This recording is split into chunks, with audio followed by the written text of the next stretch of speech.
আচ্ছা, আপনাদের যদি জিজ্ঞেস করা হয় যে বাংলাদেশে এমন কোন রাজনৈতিক দল আছে বা অরাজনৈতিক ব্যক্তিবর্গ আছে যারা ফ্যাসিস্ট হাসিনা অর্থাৎ আওয়ামী লীগের পতন চায় বা নিষিদ্ধ চায়, যেটা আমি দেখলাম যে শুধুমাত্র যে বর্তমান যে ছাত্র উপদেষ্টাদের যে আশেপাশে যারা থাকে, যেমন হাসনাত আবদুল্লাহ সার্জিস, এই যে ছাত্র উপদেষ্টাদের ঘনিষ্ঠ অর্থাৎ জুলাই গণঅভ্যুত্থানের যাদেরকে আমরা মাস্টার মাইন্ড বা মূল নায়ক আমরা বলতে পারি, একমাত্র তারাই অর্থাৎ বৈষম্য বিরোধী ছাত্র আন্দোলন একমাত্র আওয়ামী লীগ নিষিদ্ধ করার জন্য যথাযথ পদক্ষেপ গ্রহণ করতেছে এবং ভারত বিরোধী এবং ফ্যাসিস্টের পতনে অর্থাৎ আওয়ামী লীগের নিষিদ্ধতে একমাত্র যে সক্রিয় ভূমিকা পালন করে এটা হচ্ছে বৈষম্য বিরোধী ছাত্র আন্দোলন।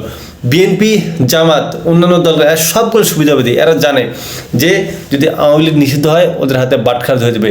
এরা শুধুমাত্র ক্ষমতা লোভী, এই বিএনপি জামাতের সব ক্ষমতা লোভ, এদের কাছে ক্ষমতা লোভ ছাড়া কিছু না।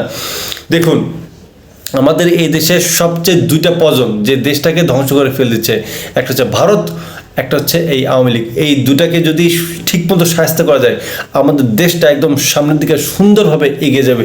কিন্তু এই দুটার বিষয়ে রাজনৈতিক দলগুলো একটা ঐকমত্য আসা দরকার। কিন্তু দেখুন আমাদের জামাতের বক্তব্য, আমরা তাদের ক্ষমা করে দিয়েছি, তাদের প্রতি অভিযোগ নাই। মানে গত 16 বছর ধরে পেছন দিয়ে এত বাস ঢুকে দিলে, এত মানে চুদলে এদের লজ্জা হয় না, বুঝছে, এদের লজ্জা হয় না। কারণ কিছু আছে না যে আসলে যাদের শিক্ষা না তাদের চুদলে আসলে মানে শিক্ষার মানে বিষয়টা হচ্ছে এটাই। সরি, আমি মানে খারাপ কথা বলার জন্য।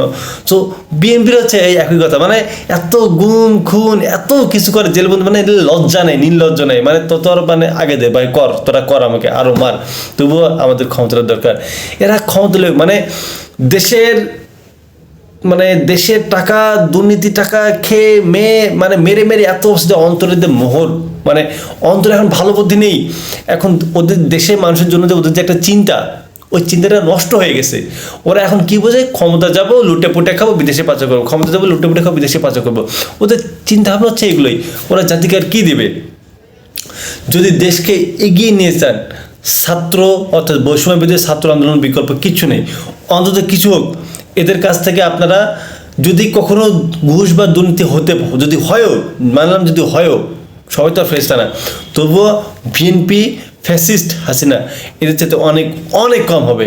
অন্তত তারা ভারত বিরোধী এবং যে আওয়ামী লীগ বিরোধী হবে, এটাই সবচেয়ে প্লাস পয়েন্ট। যেটা বিএনপি জামাতের ক্ষেত্রে আমি সেটা দেখিনি।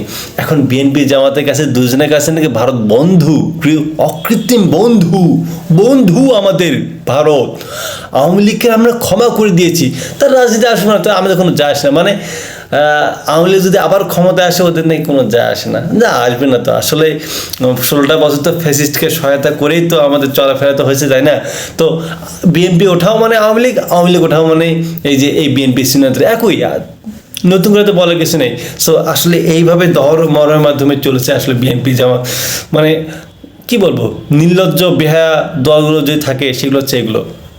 তাই যেটা মনে করি যে যদি এই দেশকে নিয়মিত রাখতে চান, যে ভারত বিরোধী এবং এই ফ্যাসিস্ট হাসিনা বিরোধী একটা দেশ পুনর্গঠন করতে চান, বৈষম্য বিরোধী ছাত্র আন্দোলন বিকল্প কিছু নেই। আমি শুধু বৈষম্য বিরোধী ছাত্র আন্দোলনের কথা বলতেছি না। যদি বলেন যে ফ্যাসিস্ট হাসিনা বা ভারত বিরোধী যেসব দল, তারাই এখন সেটা যে দল হতে পারে। যদি বিএনপি জামাত যদি তাদের খোলস মুছে যদি নতুনভাবে আসতে পারে, তাহলে সারা দেশপ্রেমিক হিসেবে পরিচিত হবে। না হলে এরা হবে জাতীয় বেঈমান দল।